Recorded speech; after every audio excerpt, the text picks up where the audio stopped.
नमस्ते सदावत्सले मातृभूमि। हम लोग चर्चा करने जा रहे हैं। एक कैंपेन भारत में चला था, I love Mohammad campaign Kanpur से शुरू हुआ था। चूँकि मैं भी कानपुर से ही आता हूँ, इसलिए मुझे बड़े अच्छे से पता है कि उस विषय पर हुआ क्या था। 12 वफ़ात के दिन हम सब, मतलब कानपुर के लोग तो जानते ही हैं, 12 वफ़ात के दिन कानपुर में एक बड़ा मेला निकलता है और वो बड़ी रैली निकलती है जिसमें लाखों लोग शामिल होते हैं। वो कोई ऐसा नहीं है कि 12 वफ़ात के जुलूस वहाँ पर निकलने का या पूरे देश में या कोई इस्लामिक स्ट्रक्चर है। वो सिर्फ और सिर्फ इसलिए होता है ताकि शक्ति प्रदर्शन किया जा सके। वो शक्ति प्रदर्शन पूरे कानपुर को दहलाता है। उस शक्ति प्रदर्शन में उस समय आई लव मोहम्मद के वो लगाए गए और इसके अतिरिक्त रामनवमी का जुलूस, रामनवमी की यात्राएं, छोटी छोटी यात्राएं कानपुर में निकलती हैं, पूरे देश में निकलती हैं। रामनवमी की यात्राओं के दौरान जिस रास्ते से, जिस रूट से रामनवमी को जाना था, उस रूट पर आई लव मोहम्मद लगाया गया। आई लव मोहम्मद लगाने का मतलब सिर्फ इतना था कि लोगों को चिढ़ाना और चिढ़ाकर ये बताना कि हम बहुत शक्तिशाली हैं, या लोगों को किसी प्रकार से भी आंदोलित करना। अब ये बात को धार्मिक लोगों ने, जो यात्राएं निकाल रहे थे, उन्होंने पुलिस को बताया और पुलिस ने उस डिस्टरबेंस को लेकर पाया कि इंटेंशनली ये लगाए गए थे। इंटेंशनली ये वहाँ पर आंदोलन करने या फिर लोगों को भड़काने या फिर ऐसा कहा जाए कि लोगों के बीच में सामाजिक सौहार्द बिगाड़ने के लिए लगाए गए थे। हालांकि उसका विरोध हुआ। विरोध होने के बाद लोगों ने बहुत सारी जगहों पर आई लव महादेव के पोस्टर लगा दिए। जब आई लव महादेव के पोस्टर लगाए तो फिर उधर से आंदोलन होना शुरू हो गया। कुछ जगहों पर तो आई लव मोहम्मद के जो पोस्टर लगाए गए उसमें स्पेलिंग गलत थी। स्पेलिंग गलत ये बता रही थी कि ये कोई शरारती तत्व हैं जिन्होंने लगाया और जिन्होंने उसको केवल सामाजिक सौहार्द बिगाड़ने के लिए ही लगाए गए। ऐसी परिस्थिति में 4 सितंबर 2025 को कानपुर के रावतपुर क्षेत्र में 12 वफ़ात के जुलूस के दौरान जब यह शुरू हुआ तो उस समय मुकदमा लिखा गया, यानी कि एफआईआर दर्ज करवा दी गई ताकि सौहार्द बना रहे। अब ये जब एफआईआर दर्ज करवाई दी गई तो खासतौर से हिंदू संगठनों ने इसको ये कहा कि उकसावा है। रामनवमी की जो जुलूस निकलते हैं उन जुलूसों को लेकर ये उकसावा की कार्रवाई कर दी और कुछ दिन बाद ही पुलिस ने 9 सितंबर को एफआईआर दर्ज कर दी। लेकिन पुलिस का दावा है कि बैनर नहीं बल्कि अन्य समूह के टेंट हटाकर नया बैनर लगाने से सद्भाव बिगड़ा था। तो वो टेंट हटाकर नया बैनर लगा दिया या कुछ और ऐसा किया गया जिससे कि समस्या खड़ी होती। अब इसके बाद बयान आना स्वाभाविक था। आई लव मोहम्मद के बाद असदुद्दीन ओवैसी का बयान आ गया। उन्होंने ट्वीट कर दिया। ट्वीट पे उन्होंने कहा ये कोई अपराध नहीं है। इससे मुस्लिम समुदाय ने घरों, दुकानों और सोशल मीडिया पर पोस्टर लगाए। पीडीपी नेता महबूबा मुफ्ती ने भी ये कहा, जय श्री राम अगर चिल्लाया जा सकता है, खासतौर से जय श्री राम चिल्लाना अपराध नहीं है। जय श्री राम तो चिल्लाना कहा उन्होंने। और आई लव मोहम्मद क्यों अपराध है? काउंटर कैंपेन चला। हिंदू समूह ने आई लव महादेव के वो लगवा दिए, नारे भी लगा दिए और आई लव महादेव के पोस्टर लगा दिए। हालांकि समाजवादी पार्टी के एक कार्यक्रम में समाजवादी पार्टी के एक प्रवक्ता के को लेकर मेरी जब टीवी पर डिबेट चल रही थी तो वो खुद कह रहे थे कि अगर हमने या मुसलमानों ने आई लव मोहम्मद लगाया तो आई लव महादेव लगा दो। लोगों ने आई लव महादेव लगा दिए। इसके बाद पूरे भारत में लगभग 23 शहरों में, जिसमें उत्तर प्रदेश शामिल है, उत्तराखंड, गुजरात, कर्नाटका, बिहार, महाराष्ट्र, झारखंड, तेलंगाना, इन सब जगहों पर ये पोस्टर लगाए गए। और इन पोस्टरों को लगाने के पीछे की मानसिकता सिर्फ ये थी कि मुसलमानों को इकट्ठा करके किसी न किसी तरह से वहाँ उन्माद फैलाया जाए। इन पर एफआईआर दर्ज हो गई।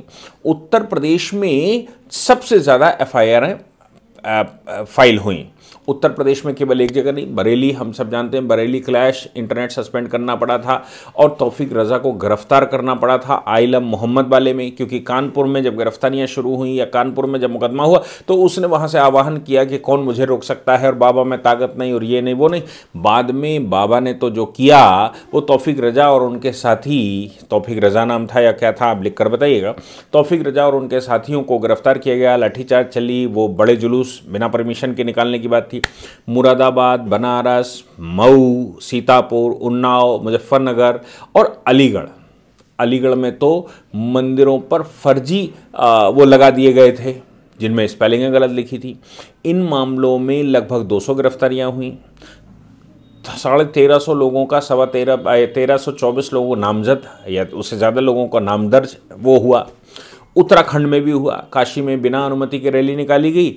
गुजरात में गोधरा में पुलिस स्टेशन पर हमला कर दिया गया। गरबा पंडाल पर हमला कर दिया गया। कर्नाटक, महाराष्ट्र में, हैदराबाद, रांची में शांतिपूर्ण रैलियां निकाली गई, लेकिन उन पर हमले हो गए। मतलब रामनवमी की यात्राओं पर हमले हुए। रामनवमी की यात्राओं पर तो पूरे देश में हमले हुए। इसके अलावा 50 मुकदमे बिहार में लिखे गए, झारखंड में लिखे गए, कर्नाटक में 20 मुकदमे लिखे गए। कर्नाटक में तो भारतीय जनता पार्टी की सरकार नहीं, लेकिन कर्नाटक में भी 20 मुकदमे लगभग लिखे गए। ऐसे करके पूरे देश में मुकदमे लिखे गए। मैं ये मान के चलूँ 45 FIR 30 दिनों में दर्ज हुई, सभी मुसलमानों के खिलाफ थी। आंकड़ा ये कहता है कि 4500 लोगों के नाम उसमें लिखे गए, जिसमें से 265 गिरफ्तारियां हुई। इसमें इंडियन पिनल कोड अगर हम काउंट करेंगे तो 153A, 295A और धार्मिक भावनाएं भड़काना, दंगे भड़काना या गलत बंधन बनाना, ये बंधक बनाना और ये सब सांप्रदायिक सौहार्द बिगाड़ना, इसके मुकदमे हुए। उत्तर प्रदेश पुलिस ने तो 25 मुसलमानों को CCTV से पहचाना कि भाई ये उन्माद फैला रहे थे। बरेली में भी कुछ ऐसा ही हुआ। इसका परिणाम ये निकला कि लोग एक मतलब जो कैंपेन चलाई जा रही थी कि आइलम मोहम्मद के नाम से अगर कैंपेन चलाई जाएगी तो देश का मुसलमान आकर खड़ा हो जाएगा, 20 करोड़ लोग खड़े हो जाएंगे, पत्थरबाजी हो जाएगी, पता नहीं क्या क्या हो जाएगा। उत्तर प्रदेश से शुरू किया गया क्योंकि बाबा को ये लोग मैनेज नहीं कर पा रहे। बाबा को मैनेज नहीं कर पाने का मतलब है लॉ एंड ऑर्डर है, पहली प्राथमिकता लॉ एंड ऑर्डर है, इसके बाद कुछ और है। उत्तर प्रदेश में एनकाउंटर भी खूब हुए। उत्तर प्रदेश में एंटी रोमियो स्क्वाड भी चला। उत्तर प्रदेश सरकार ने वो सारी कोशिश करी जो लॉ एंड ऑर्डर को बनाने के लिए उनको मजबूती से खड़ा होना होता है। इसके खिलाफ लोग हाई कोर्ट भी गए, लोगों ने हाई कोर्ट में दरकार लगाई तो हाई कोर्ट ने कहा कि भाई लॉ एंड ऑर्डर मेंटेन करना राज्य सरकार की जिम्मेदारी बनती है, और अगर आप सामाजिक सौहार्द किसी भी नाम से, किसी पोस्टर के, किसी रैली से बिगाड़ना चाहते हैं तो ये सरकार की जिम्मेदारी है, वो कैसे आपको छोड़ दे। अब इन मामलों में कुछ लोग जो दिल्ली में बैठकर खेल खेलते हैं, उन्होंने दिल्ली हाई कोर्ट में एक मुकदमा किया। आज दिल्ली हाई कोर्ट में यह, चूंकि हम एक बात और यहाँ पर क्लियर कर देनी चाहिए कि दिल्ली हाई कोर्ट की खास बात यह है कि दिल्ली हाई कोर्ट चूंकि केंद्र सरकार मतलब दिल्ली NCR है और केंद्र का शासन है, और ये कहा जाता है कि भाई ये यूनियन टेरिटरी है। चूंकि दिल्ली नेशनल यूनियन टेरिटरी है, इसलिए ज़्यादातर देश भर के लोग दिल्ली चले आते हैं, दिल्ली हाई कोर्ट में केस करते हैं और वो फाइल भी हो जाता है। अभी आपने इस समय देखा होगा कि मुंबई से ये सारा खेल एक बड़े स्तर पर खेला जा रहा है। अभिनेता चले आ रहे हैं दिल्ली हाई कोर्ट, वहाँ नहीं फाइल कर रहे, दिल्ली हाई कोर्ट चले आ रहे हैं, ये कहते हुए कि साहब हमें मेरी पर्सनालिटी राइट को प्रोटेक्ट कर दो। एक एक करके आते जा रहे हैं और हाई कोर्ट उस पर ऑर्डर भी, चूंकि एक ऑर्डर हो चुका है, ऑर्डर होता जा रहा है। तो कुछ लोग मुकदमा लेकर, PIL लेकर, खासतौर से PIL लेकर हाई कोर्ट चले आए। 2 जजेस की बेंच ने उसको सुना। उनसे उन्होंने कहा कि साहब देश भर में FIR दर्ज हैं, आइलम मोहम्मद कहाँ गलत है और आइलम मोहम्मद में क्या समस्या है, और ये मुसलमानों को प्रताड़ित करने वाला कारनामा है। इसमें आर्टिकल 14, आर्टिकल 15, आर्टिकल 19, 21, 25 का उल्लंघन है। ये सारे आर्गूमेंट उन्होंने दिए। खासतौर से उन्होंने बताया कि उत्तर प्रदेश के कानपुर, बहराइच या उत्तराखंड के ऊधम सिंह नगर, यहाँ पर बड़े लेवल पर गिरफ्तारियाँ भी हुई और यहाँ पर मुकदमे भी फाइल हुए। ये हमारा फंडामेंटल राइट है। उन्होंने कहा ये हमारा फंडामेंटल राइट है कि रिलीजन की फ्रीडम होनी चाहिए, हमें लिबर्टी होनी चाहिए और फ्री एक्सप्रेशन होना चाहिए। लेकिन हाई कोर्ट ने उनसे ये पूछा कि हम यहाँ दिल्ली में बैठकर दूसरे प्रदेशों को कैसे आदेश दे सकते हैं या फिर उनका मामला कैसे सुन सकते हैं। दूसरे प्रदेश में जो चल रहा है आप वहाँ के हाई कोर्ट में जाइए। दिल्ली का अगर कोई मामला आता है तो आप हमारे पास आ सकते हैं, लेकिन आप बाकी हाई कोर्टों के जुरिडिक्शन वाले मामले में दिल्ली से ऑर्डर कैसे करवा सकते हैं। बहुत कन्विंस करने की कोशिश की गई, फिर भी 2 जजेस ऑनरेबल जस्टिस देवेंद्र उपाध्याय और ऑनरेबल जस्टिस तुषार राव, इन दोनों ने ये कहा कि भाई हमारे जुरिडिक्शन क्षेत्र से बाहर आता है, ये हमारे क्षेत्र में नहीं आता, हम इस मामले में आपकी कोई मदद नहीं कर सकते।